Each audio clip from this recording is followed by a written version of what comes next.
In this video, we will discuss about to correct the errors or to find out the errors in the code. This is the given code and we have to correct the errors or we have to find out the errors in the code. So remember this, to find out the errors in the code, we have to understand the basic concept. If you have not understood any basic concept of Java, then definitely you will make mistakes while finding out the errors. So let us observe this code and go through this code one, step by step, statement by statement, so that we can understand that what are the errors and how we can rectify those errors. So we can say first word is class. So class is a keyword for declaring the class and followed by the class name, but class name should not be the keyword as we have studied, and public here is a keyword. We have studied what is public is a keyword. So keyword cannot be used as a variable name or a class name or a method name. So this is the first error. So either we can change entirely the entire name of the class, or we can change one of the latter, like I am making it at small p as a capital P. Now definitely this is not a keyword. So this can be used as a class name, or we can change the entirely the class name sum. It depends upon you. So we will use here public, because keyword cannot be used as a name, whether it is a variable name, class name, or a method name.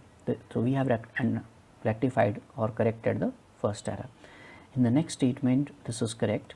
This is also keyword, this is keyword, this is the name of method, and then pair of parenthesis, and within the pair of parenthesis there is an argument, a string type of argument, an array of string, name of the array is args, but here this is the incorrect. Here it should be square brackets, because square brackets are used for defining the array, because main method accept usually an array of string, and name of that array is args. So this is the second error. And now next is this curly brace that is properly used here, and next is this statement. In this statement, variable, the data type is int. This variable is of integer type and this stores integer type of value, that is correct. Comma is used for separation.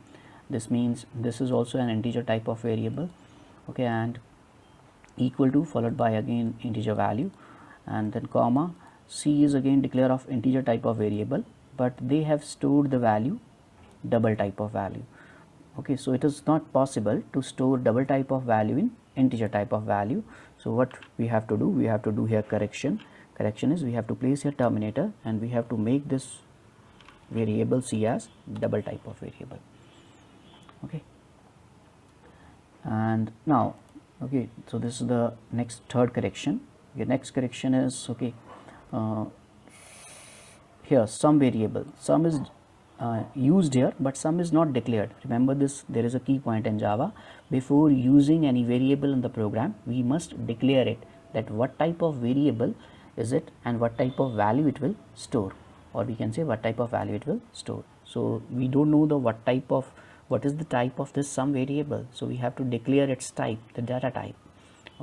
So definitely the most appropriate data type for this will be, since A is of integer type, B is of integer type, so resultant will be definitely of integer type, so we can use here int. We can also use here double, that will also be fine. So next is difference. Difference is used here, but it is not declared. Remember this, in Java programming language, first we have to declare the variable, then we can use it in a program. Without declaring it, we can't use any variable. We must inform the Java system or the compiler that what type of variable we have declared and what type of value it will, or we can say what type of value the variable will store. So from where compiler will come to know, from its data type. So data type is not there for this variable diff, that is difference. So here the more appropriate data type will be C is declared of double type and B is declared of integer type, and resultant will be definitely double type. So more appropriate data type will be here double.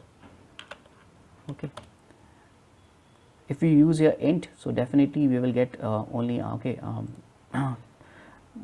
we will get an error, because the resultant will be of and value will be returned of integer type. Okay, it will return a double type of value, and we will not be able to store double type of value in a integer type of variable. So here definitely we will use double type of, okay, data type instead of integer. And so this is the one more error that we have corrected. And here there is one more error. The comma can't be used to separate, okay, two variables in output statement. Okay, yes, in other languages like Python, we can use comma to separate the variables in the output statement. Okay, here that comma will be treated as space. Okay, that will print a space there. But in Java programming language, it is used for token separators. Okay, so here this will display an, okay, error message. So what we will do here, so here we can concatenate here one string, okay, using plus symbol like this. Okay, this is how we can rectify when first type whatever value some variable will store, that will be printed. After that, this value will be concatenated combined with the string value. Now final resultant will be again string, and that string value will be concatenated with the whatever the value diff variable will store. So, okay, so that will in this way. Or there is another alternative. We can also use in this manner, system.out. We can correct this error like this, system.out.print. Okay, we can use your ln and we can use your sum. Okay, and okay, and here we can type difference. So either we can use two different statements, okay, or we can, okay, rather than adding one more statement, we can make changes in the single statement here. Okay, it will happen first, whatever the value sum stores, that will be printed, then space will be printed, and whatever the value this variable diff will store, the final resultant after subtracting b from c, that will be displayed here. So if I run this code, definitely it will say class compiled, no syntax error. This means we have corrected all our errors. So these are the corrections. So remember this, to rectify the errors, we have to understand the basic concepts. If your basic concepts are not clear, definitely we will not be able to rectify the errors.